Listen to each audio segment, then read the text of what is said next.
What jersey will Carmelo Anthony be wearing? Remember Jerry Seinfeld, the old bit? It's all about rooting for laundry. Right. That's what we're talking about here with Carmelo Anthony. With this gentleman right here, fresh back from Las Vegas, where the Oklahoma City Thunder was playing in Summer League action, Mr. Brett Dawson. Welcome back to Oklahoma City. Good to be here. Well, we appreciate your time here in studio. We'll chat about some Summer League. You had you and your colleague Eric Horn talked about. Well, actually, you caught up with Nerlens Noel in Vegas. We'll talk hot dogs. You'll understand that in a second. But let's start back with the doing the laundry and Carmelo Anthony. An update on that scenario, if there is an update. Yeah, not much new really for Carmelo. The Thunder is working pretty closely with Carmelo to make as smooth a transition out of Oklahoma City as possible. So Carmelo won't play for the Thunder. He won't be with the Thunder when training camp begins. There's a couple of different options. There's one deadline that matters. August 31st is the last day the Thunder could waive him and stretch his contract over the course of 3 years, so that $27.9 million hit, or whatever buyout number they agree to, they could stretch that number over 3 years. It's a big tax savings, close to $100 million in tax savings. But the Thunder's got some other options. Maybe trade him to a team he wants to go to. That's unlikely. But trade him to a team that would then turn around and waive him. Thunder would take some salary back, and then Carmelo would become a free agent. He will get to pick his team. The odds are pretty good that he's already decided where he wants to play, but the Thunder has given him the option of meeting with teams, talking to teams, deciding what he wants to do, and he knows that this may take a little time to get done. So they're going to explore every trade option they can, and if it comes to it, they'll waive him and potentially stretch him. Let me ask you two things based off of that. One about where he may want to go himself. But first of all, trading, how does that impact the Thunder financially? Well, if they take on money that matches, it really doesn't save them any money. They'd still be paying the same amount of money if they have to match that money. What they can do is try to find a team, and these teams are dwindling. There's fewer and fewer of them as teams make other moves. They can find a team that has cap space. The way the NBA works, if you have cap space, you don't have to match. You can take in more salary than you send out because you're not at the cap. So if there's a team that has some cap space, wants to have some more next year, that team could take Carmelo into its space, give up a contract maybe that's, let's say you have a $15 million contract that's 2 years long. You could take Carmelo, waive him. Now, not only are you getting that $15 million off your books for this year, but you're getting it off for the following year. And the Thunder, in that situation, saves money this year, as opposed to the $27.9 million it owes Carmelo. It would owe a new player $15 million. It also has the option of waiving and stretching that player for even less money. So there's a lot of different moving parts there in terms of what your options are for getting a guy moved out. In terms of where he wants to be, it sounds like the odds right now are pretty heavily in the favor of Houston and Miami. Those are the two teams that was reported that he met with in Las Vegas. Maybe some other players in there. There's always some curiosity about whether he would be interested in the Lakers and his good friend LeBron James. But for now, I think Houston and Miami are the front runners.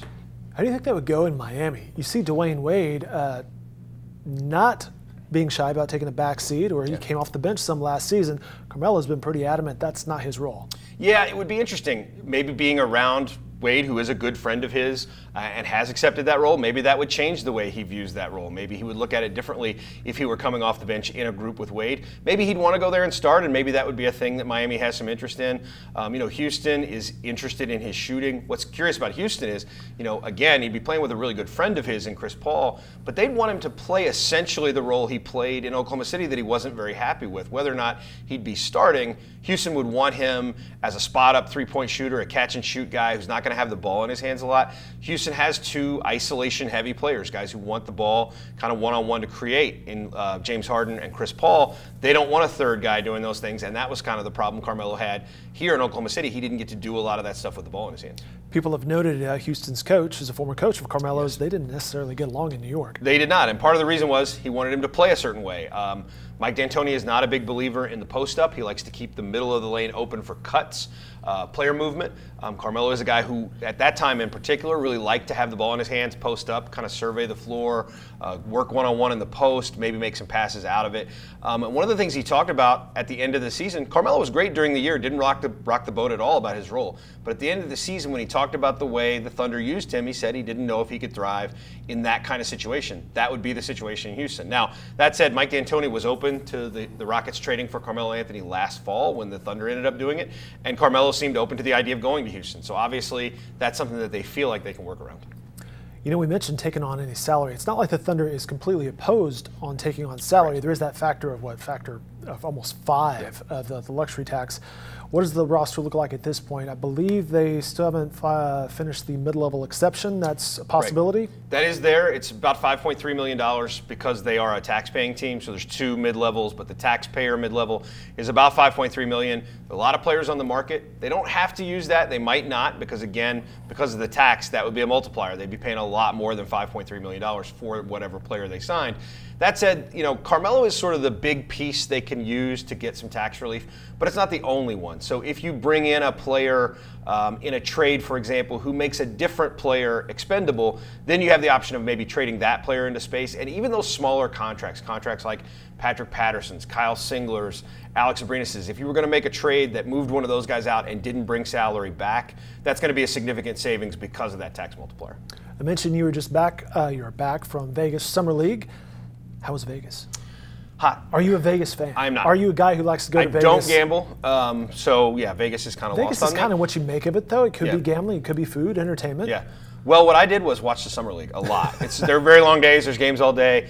And it's not just the games there. The league is kind of all in one place. So I spent a lot of time. I got to catch up with Billy Donovan. You know, the games are less important in a lot of ways than anything else. So, for example, I sat with Billy Donovan for the whole fourth quarter of a Thunder game and watched it with him while talking to him. How does he watch a game? In that situation, he talked to me. So he didn't watch that closely. But for him, he's looking at, you know, a couple of things. One, he's looking at guys who he's going to coach. Terrence Ferguson is obviously a guy who has played and will play again for the Thunder, barring anything unforeseen, trades or whatever. Dakari Johnson is a guy who's on the roster. But also in this situation, this Summer League, a little different for Billy Donovan because they were really trying some stuff out. If people watch them play in the summer, they played really fast. They pushed the ball up the court. They moved the ball a lot, didn't dribble and kind of survey the floor. We know that's Russell Westbrook's game, but Billy Donovan would like to get away from that a little bit. So they were playing a style, and he was watching that style closely that he wants to implement in the fall. So that he was sort of watching things through that lens this summer, I think. So Billy Donovan's looking at the pace, seeing how this team plays. What did you see?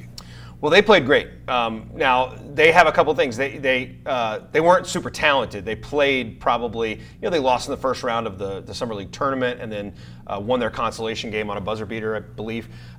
They have a nice collection of players who can all put the ball on the floor and do some things with the ball. They're not great players. Ferguson, probably their most talented guy. Hamidou Diallo, the second-round pick they got from Kentucky, is a guy who has a lot of athleticism, can do some things with the ball. I think Deonte Burton is the guy who excited the most people. Maybe not an NBA player at this stage, but certainly an exciting guy. So they played a style of play that was really entertaining. Whether that translates to a team that has Russell Westbrook and Paul George and guys that kind of like to have the ball in their hands, we'll see. But it was, as far as an experiment with the Summer League team, it went really well. And I mentioned off the top, you had a chance to sit down with Nerlens Noel. Yeah, I did. Nerlens is and talk hot dogs. Yeah, well, we didn't really talk so much about hot dogs, but Nerlens has a hot dog story. You referenced that in your reporting, in your conversation. Yeah, it's sort of the weird thing about Nerlens Noel last year in Dallas. Nerlens is a really good player who probably would have been the #1 pick in the 2013 draft if not for an injury that he had at Kentucky. He went 6th overall anyway, probably would have been the first pick.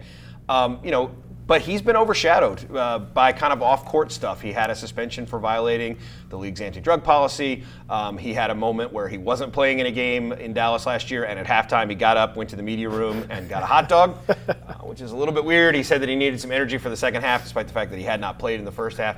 He apologized for that. The coach, Rick Carlisle, made a joke about getting him an endorsement with a local hot dog restaurant. So, you know, it was a thing that kind of blew over. But that sort of stuff has been the most notable stuff about Nerlens Noel lately. That's part of the reason why he's coming here. He's never been on a winning team in the NBA.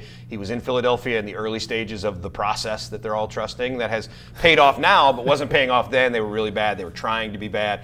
He went to Dallas. That was not a very good team in the year plus that he was there. So he's excited about the possibility of, one, getting into a winning situation again. He hasn't been in one since college.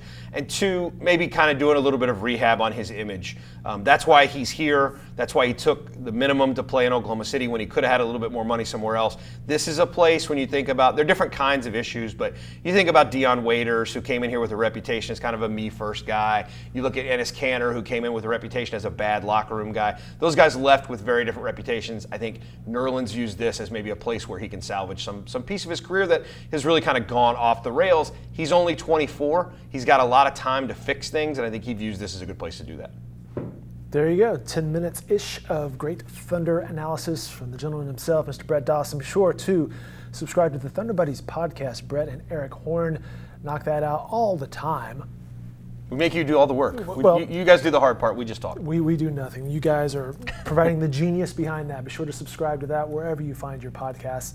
Additional coverage, of course, every day or as needed in the Oklahoman and online at newsok.com. Brett, welcome back. Thank you for your time today. Thanks, Dave. Appreciate it.